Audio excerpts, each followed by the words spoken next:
Yeah, I'd heard that the was recorded 3,000 times or something. Yesterday, yeah. Yeah, so get me the top 10.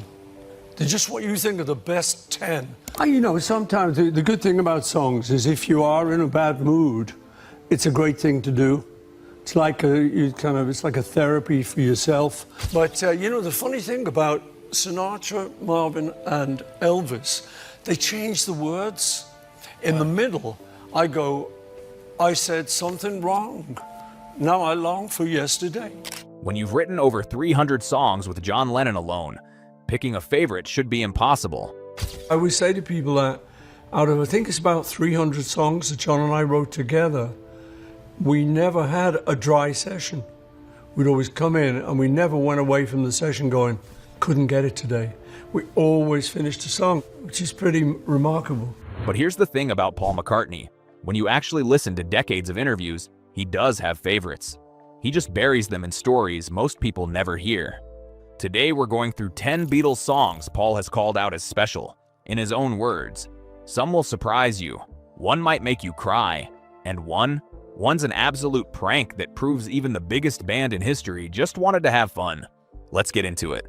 Yeah, it was real early, little kind of rock and roll thing. I got a guitar when I was early teens, and I learned a couple of chords. I learned a G and a G7, C and an F. And using those chords, I made up this little song called I Lost My Little Girl. People asked me whether it was about losing my mother at that early age, which I don't know. Psychiatrists might have a field day with that, but I certainly didn't think it was at the time, but it could have been in my brain. And I didn't have any words, so I called it Scrambled Eggs. Scrambled eggs, oh my baby, how I love you. I think the difference between me and a lot of people is they often dream about music. What you're about to hear comes from interviews spanning over 40 years. From the 1984 Broad Street Press Tour to his 2020 McCartney 3 Conversations with Zane Lowe to his recent Life and Lyrics podcast. Paul rarely gives definitive rankings, but when pressed, patterns emerge, stories repeat. Certain songs keep coming up with an emotional weight the others don't carry. And unlike John, who was famously brutal about his own work, Paul tends to judge songs by the memories attached to them, the joy of making them, the people in the room, the moments they captured. So this isn't just a list, it's a tour through Paul McCartney's creative life, told by Paul McCartney himself. And a lot of people is they often dream about music, but they don't remember it. But for some reason, this melody just kept going round and round my brain. So I was near a piano, so I kind of remembered it and blocked out some chords. A couple of months later, I put some words to it. Yesterday, we were kind of showing each other what we'd written, and this was one I said to him, well, I got this idea. And I started off with it, and we finished it together, so it was a very early Lennon-McCartney song. Having a collaborator, one thing's great, if you get stuck with something, you can just say, what do you think of this? You know, and you can kick it around together. My song started, she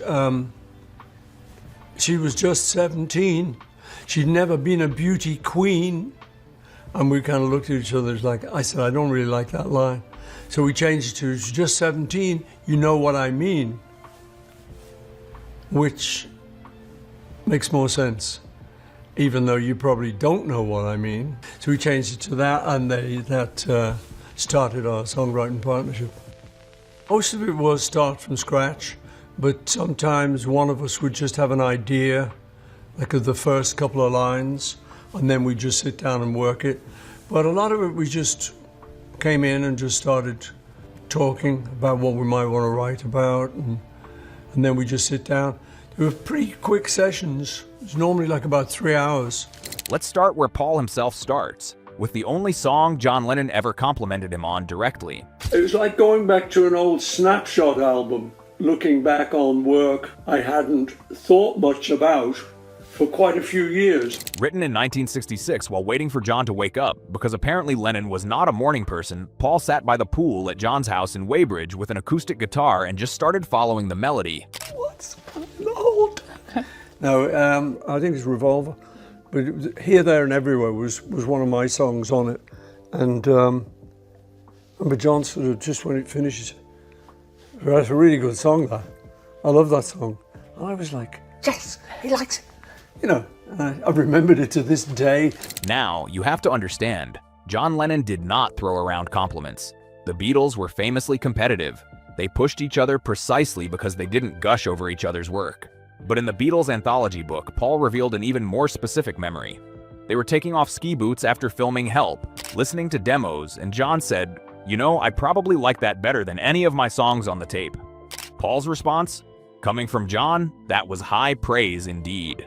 John himself later confirmed in a 1972 interview, "That's Paul's song completely, and one of my favorite songs of the Beatles."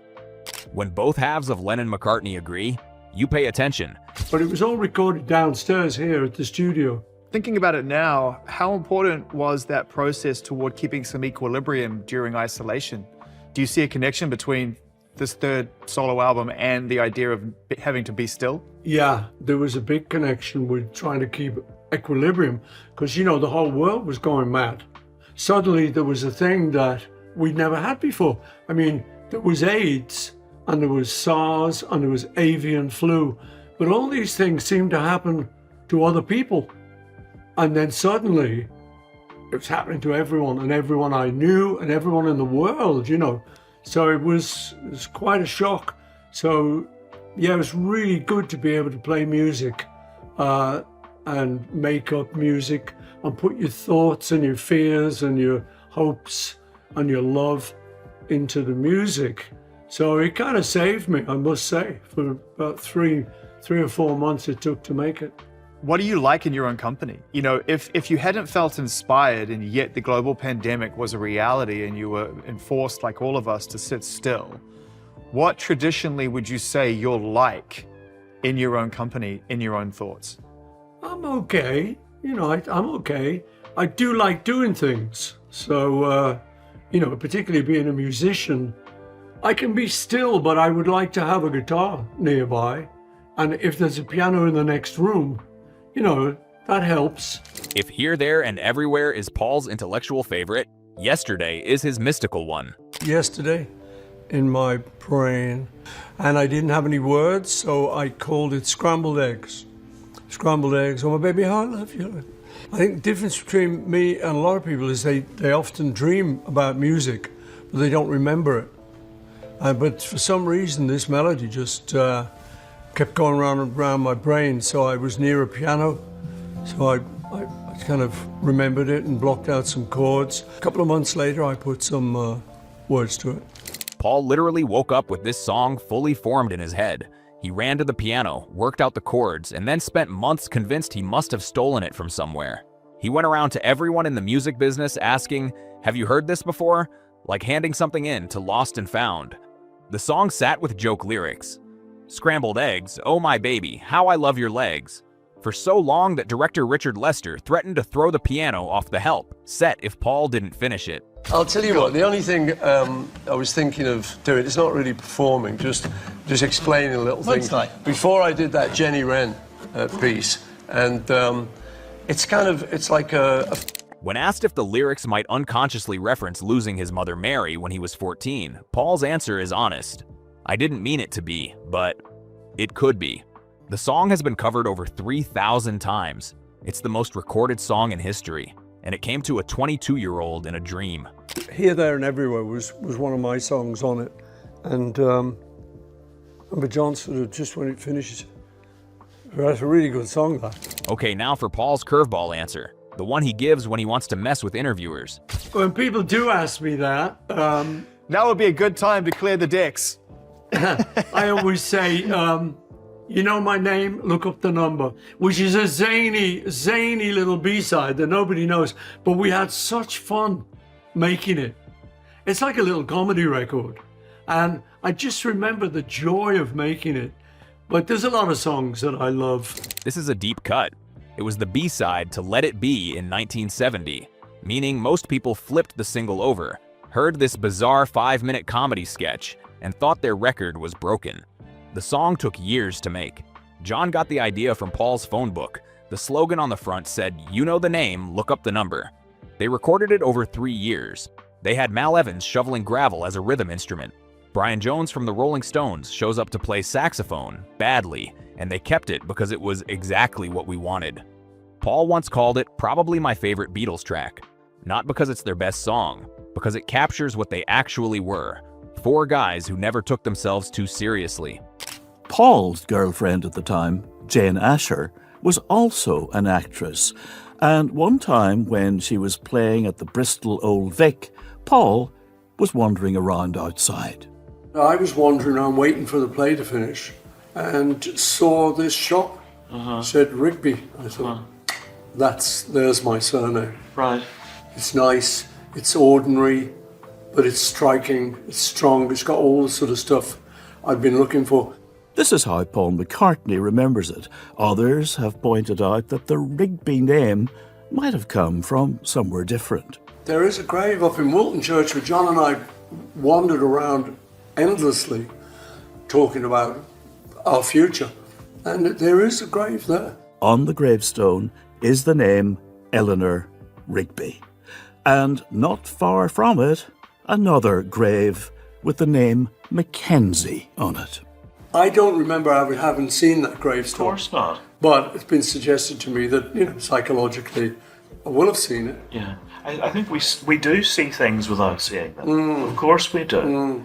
They plant themselves in They your do. brain, and then I have to go to Bristol and see it and go, The other main character in the song started out as Father McCartney, but it changed during a writing session with John Lennon. I had Father McCartney, because it was the right syllables. And I remember playing it, and he said, "That's great, Father McCartney." He loved it. I said, "No, I'm really not comfortable with it, because it's my dad. And my Father McCartney."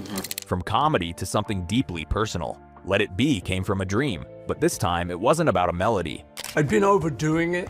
It was the 60s, and we were just getting crazed and stuff a lot of the time. And so I went to bed and wasn't feeling too great inside in myself. And in the dream, my mother came to me in the dream, and she died maybe 10 years previously. And so when someone who you've lost comes back to you in a dream, it's a miraculous moment, because you're with them. And your mind doesn't say, "Wait a minute, you shouldn't be here." Mary McCartney died when Paul was just 14 years old.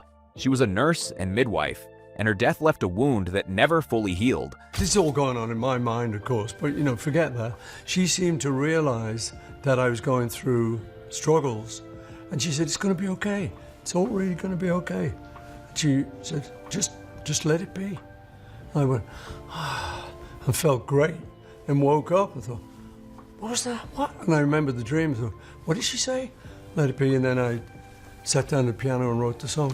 This is why Paul says it's the Beatles song he's probably listened to the most throughout his life. Not because it's technically impressive, but because it carries his mother's voice. When Zane Lowe asked which Beatles song was most ubiquitous in his life, Paul just smiled and said, "Let It Be."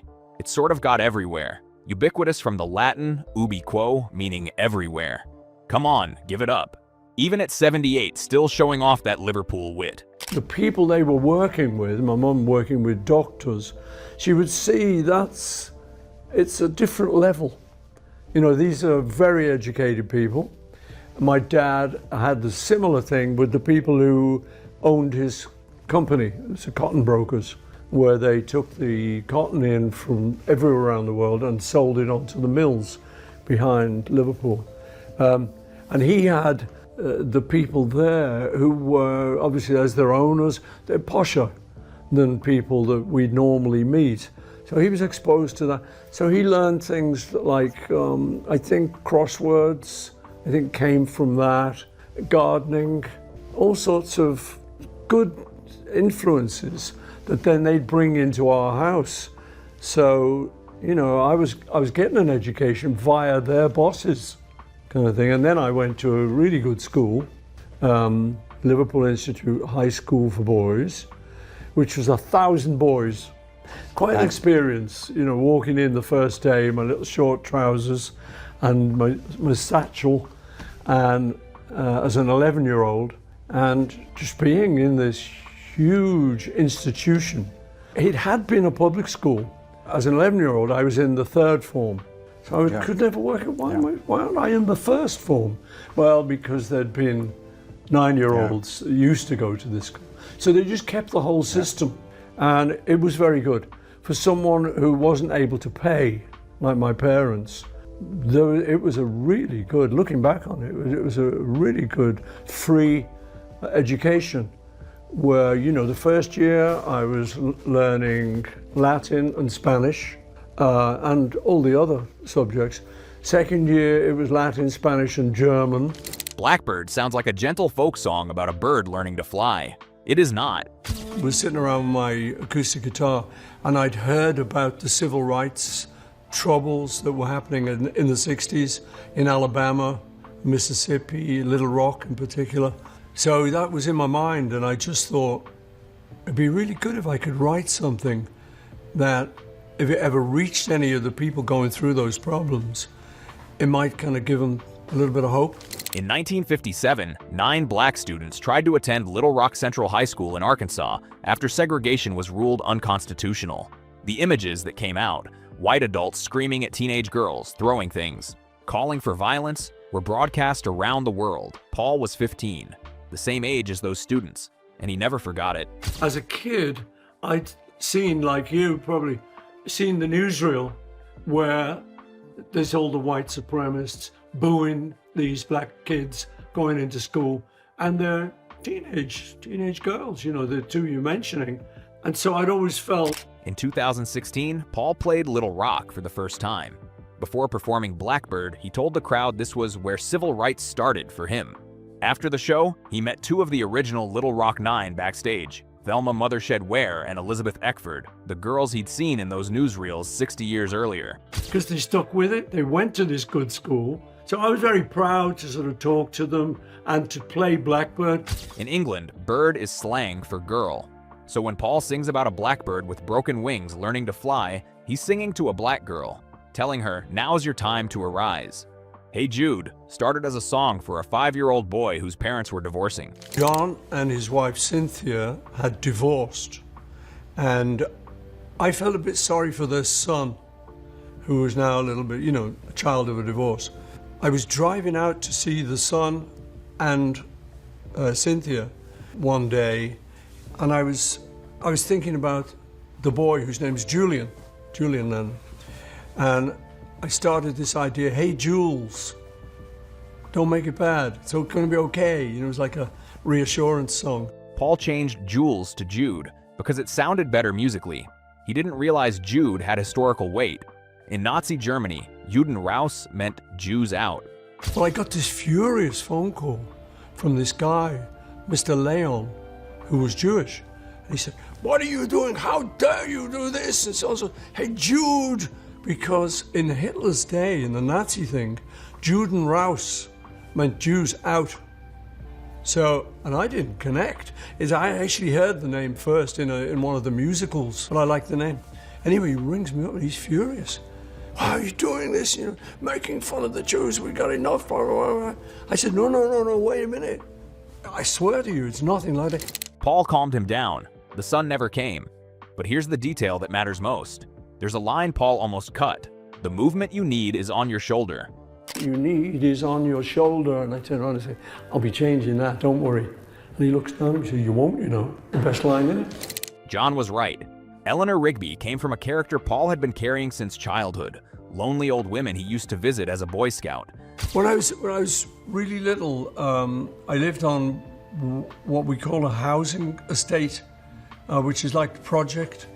There were a lot of old ladies, and I enjoyed sitting around with these older ladies because they had these great stories, in this case, about World War II, you know. And one in particular who I used to kind of just visit, and I'd kind of go shopping for her, you know, she couldn't get out. So anyway, so I remember her. So I had that figure in my mind of a sort of lonely old lady. The name Eleanor Rigby came from 2 sources, an actress named Eleanor Braun from the film Help, and a shop sign in Bristol that said Rigby. But here's where it gets strange. Years later, researchers discovered there's an actual gravestone for an Eleanor Rigby in a Liverpool churchyard. in the same village where John grew up. Paul and John used to hang out in that graveyard as teenagers. Did Paul subconsciously pull the name from a headstone he'd walked past 100 times? He still doesn't know. Did I subconsciously know that name? Why would I go around searching for it? I don't know. I think it's maybe a coincidence, but there is a gravestone in Liverpool. And If there's one song that captures how Lennon and McCartney worked together at their peak, it's this one. a song that John had started, and he kind of had the first verse. And this often happened. One of us would have a little bit of an idea, and instead of sitting down and sweating it, we just bring it to the other one and kind of finish it together, because you could ping pong. You know, you get an idea, and he get an idea, and oh, that's good, you know. And so I say he had the first verse. I read the news today, oh boy, and we sat in my music room in London and just started playing around with it. John brought the verses. Paul brought the middle section. Woke up, fell out of bed. They knew exactly when they were being provocative. We kind of looked at each other and kind of knew we were being a little bit kind of edgy when we sort of said, I'd love to turn you on. So we kind of knew like this would have an effect. Then Paul had an idea for the orchestral crescendo, based on avant-garde music he'd been reading about. He told a 41-piece orchestra, start on your lowest note and work up to your highest at your own pace. They looked at him like he was insane. All of you, which they're all looking at me puzzled. We've got a real symphony orchestra in London who are used to playing, you know, Beethoven. And here's me, so this crazy guy out of a group. George Martin translated the chaos into something they could actually read. The result is one of the most iconic moments in recording history. Paul doesn't just talk about his own songs. When asked about Beatles tracks he admires, one of John's songs always comes up. I think Strawberry Fields is a great song. You know, I think Hey Jude worked out great. You know, so I've got a lot of favorite songs. Blackbird, I love. Eleanor Rigby, I love. Notice how casually he slides John's song in there alongside his own. That's not an accident. The competitive fire between them was real, but so was the mutual respect. When John wrote something brilliant, Paul felt it. And Strawberry Fields pushed Paul to write Penny Lane in response. That competition is why we got both songs in the first place. The final song on our list isn't about the song itself. It's about what it reveals about how Lennon and McCartney actually worked. Now I can look back on it all and just think, wow, that was amazing. If I'd write a song called It's Getting Better All the Time, then John was likely to chirp in with It Couldn't Get Much Worse. And, you know, now I realize, wow, that's very valuable in the creative process, to have someone who just doesn't go, that's nice, and just adds. That's it. That's the whole Lennon-McCartney dynamic in one anecdote. Paul brings optimism, John brings edge. Neither song is complete without the other perspective. So he's probably the major in it, but you know, it's only a song, so you kind of work your things out. But that one was written halfway up a mountain in Scotland, then recorded in Nigeria, yeah. What's remarkable about Paul's favorites isn't which songs made the list, it's why. Here, There, and Everywhere matters because John complimented it. Yesterday matters because it arrived like a gift. You Know My Name matters because they laughed making it. Let It Be matters because his mother came back to him just for a moment. These aren't just songs to Paul McCartney, they're time capsules. Relationships. Proof that he was there, in those rooms, with those people during the most creative explosion in pop music history. And 60 years later, he's still following the trail of breadcrumbs, still pulling songs out of thin air, still remembering every detail. That's not just talent, that's love. One of the nice things about music is that you know that a lot of people listening to you are going to take seriously what you're saying in the song. Now that you've heard Paul McCartney himself talk through his favorite Beatles songs, which one surprised you the most? Let me know in the comments. And if you love stories straight from the legends themselves, hit subscribe. We just did John Lennon's favorites too. Links in the description and more are already on the way.